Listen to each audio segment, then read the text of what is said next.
윤석열 대통령의 배우자 김건희 여사가 봉하마을을 방문했을 당시 지인과 동행해서 논란이 됐습니다.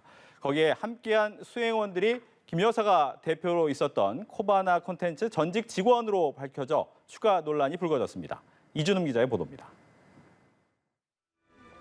김건희 여사의 봉하마을 방문 당시 함께 동행한 4명 가운데 1명은 교수인 김 여사의 지인, 2명은 코바나 콘텐츠 출신으로 확인됐습니다. 이 2명은 현재 대통령실 소속으로 일하고 있어 사적 채용 논란이 추가로 불거졌습니다.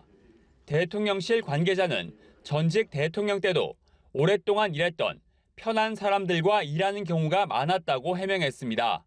또 2명 모두 전직 직원으로 현재는 코바나 콘텐츠와 관련이 없다고 강조했습니다.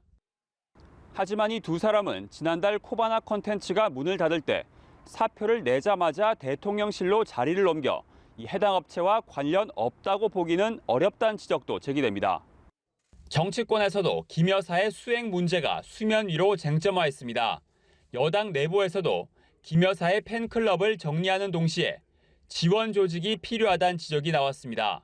안전과 이런 경우에도 문제가 없는 방향으로 좀 했으면 좋겠다 이런 생각이고 연구인의 자격과 역할에 대해 가지고는 좀 명확하게 할 필요가 있어 보입니다.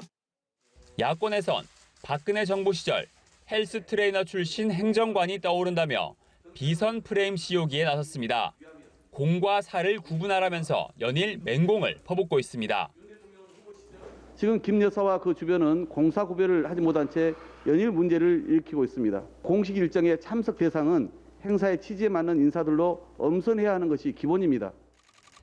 논란이 이어지자 여야 모두에서 대통령 배우자를 담당할 제2부속실 부활론이 고개를 들고 있습니다. 앞서 대선 공약에 따라 제2부속실을 따로 만들지 않았던 윤 대통령도 여론을 듣고 생각해보겠다고 한 발 물러섰습니다. 대통령 처음 해보는 거기 때문에 공식, 비공식 뭐 이런 걸 어떻게 나눠야 될지 또 대통령의 부인으로서 안 할 수 없는 일도 있고. 대통령실은 일단 공식적으론 제2부속실 설치를 검토하지 않고 있다는 입장입니다.